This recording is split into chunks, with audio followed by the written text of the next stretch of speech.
All right, let's talk about the IELTS writing test. We're going to crack the code on what can feel like the toughest part of the whole exam. We're going to pull back the curtain and look at exactly what the examiners want based on their own official rules. Ready? Let's get into it. So this is the big question, isn't it? You practice, you write essay after essay, but you're never totally sure what they're looking for. It can feel like a total mystery. But here's the good news. It's not a secret formula at all. It's actually a system. And today, we're going to break that system down piece by piece. Here's our game plan for today. We'll start with the challenge itself, then I'll show you the 4 keys that examiners use for scoring. After that, we'll see how those keys work for task 1 and task 2, and we'll wrap up with a really clear path for you to boost your score. Okay, first up, let's set the scene. The writing test is basically a 60-minute sprint under some serious pressure, and it demands 2 totally different sets of skills. Think about it. On one hand, you have to be this sharp analyst, and on the other, you have to be a persuasive writer. You're literally switching from looking at data to building an argument, all inside of 1 hour. It's a pretty intense combination. Let's start with task 1. You've got 20 minutes on the clock, and you need to hit at least 150 words. You get something visual, like this chart and table about study abroad costs, and your job is to report the main points and compare them. Super important, you're not giving your opinion here. You're just a reporter, telling the story that the data shows. And then, boom, the test does a complete 180. For task 2, you get double the time, 40 minutes, and a 250-word minimum to write a proper essay. You have to respond to a question, like this one about who should pay for environmental protection, discuss the different sides, and then argue for your own clear opinion. So how on earth does one examiner grade 2 completely different tasks? Well, this is where we get to the really good stuff.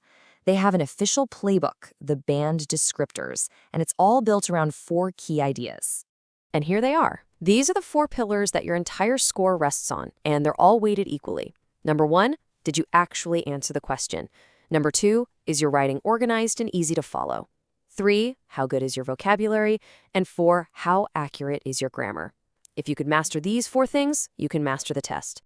So let's take those keys and see how they unlock task 1, where your whole job is turning a picture with data into a clear, written summary.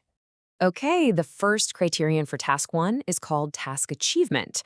This is pretty straightforward. It's all about how well you followed the instructions. Did you hit the word count? But way more importantly, did you accurately pick out, report, and compare the main features from the visual? Now, this is where it gets really interesting, because you can see exactly what separates the scores. Look at the words they use. A band 5 is mechanical. It just lists facts. A band 6 attempts an overview. But to get a band 7, you have to present a clear overview and highlight the most important trends. That's the first huge step up.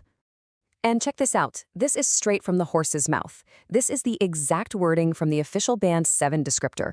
Your introduction can't just describe the chart. It has to be an overview that pulls together the main story. Honestly, this is probably the single most important part of your task 1 response. Okay, now let's pivot to task 2, the essay.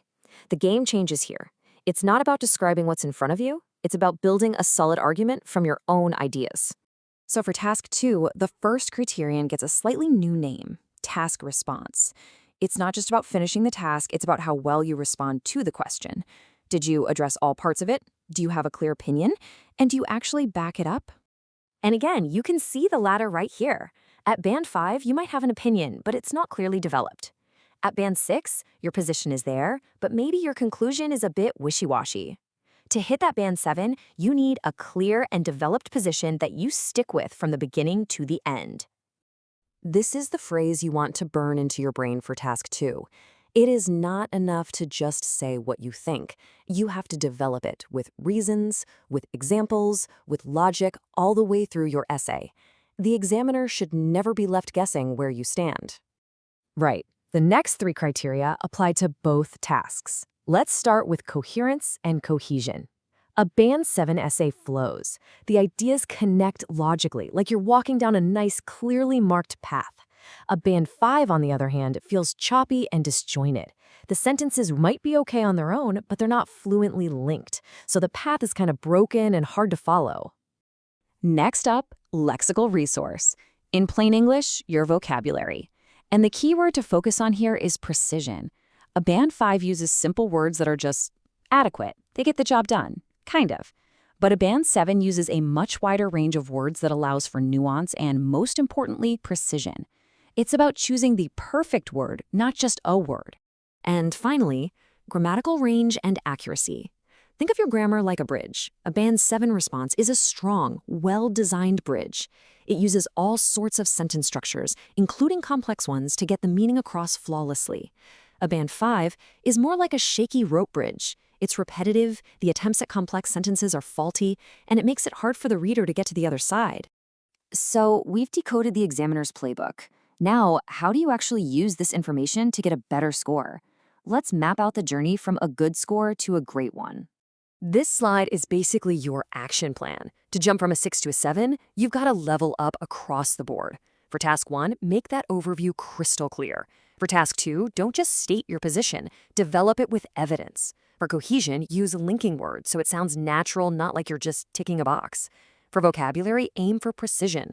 And for grammar, practice using different sentence types to make your writing more dynamic. When it all comes down to it, this is the question you need to ask yourself. Every time you finish a practice essay, look at it and ask, is it clear?